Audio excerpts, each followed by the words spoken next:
Surprise!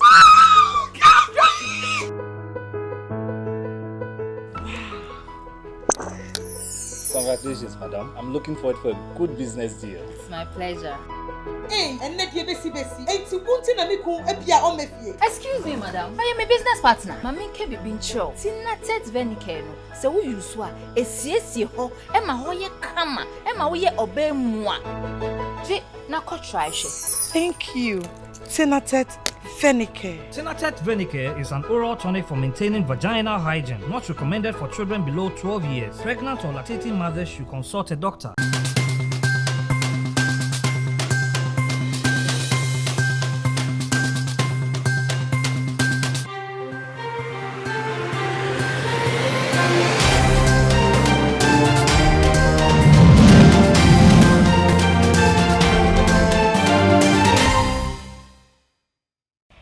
Adeshimai Maya Mamu akwa baide baje Ghana TV so producer sam hodwa ya boaboa no ye de ebe somo kase bo kwanso wei ye kase bote wo hwa me live e wo YouTube, Facebook na Instagram. So any day dika wo hwa me subscribe, like na share ma afofro so entimi enhwe bi edi ameje so ye da chehima ajowa nati afeya mora ensam no emu.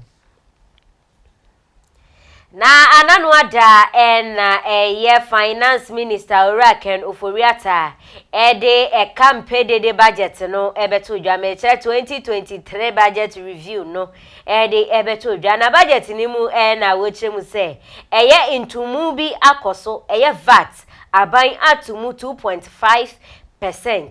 Na abra wade budget no ebeto dwa echipe na eye GPRTU fo nso ebe kasa ye na womu echemu se aban edintumu abavat mudia na eye Ghana fo ana setimemufo enhwa kwan se enche bia eye ahyentuade ye besan so asatumu esan se eye ahyentuade na nsa na ye betumu no eye ana GPRTU fo eko spare parts fo ekobisa ne bo afenso womko lubricant ekohwe lubricant nso bebia ne bo edru afenso eye intumu eto ahodo ene fango bu ahodo eso ene omugina ansa na womode ahyentuade ntumu de aba inti se aban atu VAT mu 2.5% dia na ehu behia pa se eye ahyentuade enso ye besan atu mu eno nti eye timemufo ne Ghanafo enhwa kwan se enche eye ahyentuade ye besan so atu mu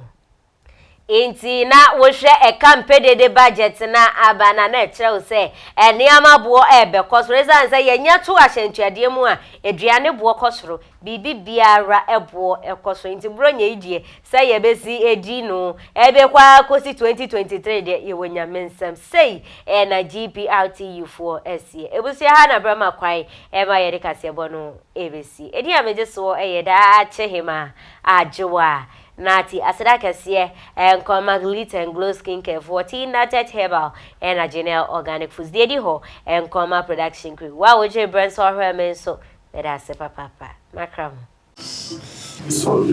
Oh, Doc. Yes, and you walk, Doc. I want to know it. Who knows why she after 20 ton yama. No, see the young kuku. So your stomach was up, said the young. Had been so some account. A damn cranny meaning said if you be forcing I don't know. Test results na say when you malaria on the moji. Yeah, 3D. Yes, malaria. Nani yem no so we no here. Tinatet tomac and a tinatet malake. Famano nano ho betono.